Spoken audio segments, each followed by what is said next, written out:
చక్కని సీతకి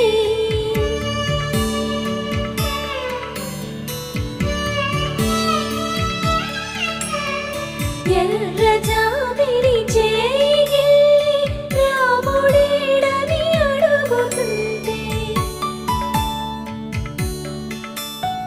చూడలేదని పెదవి చెప్పే చెప్పలేమని కనులు చెప్పే నల్ల పూస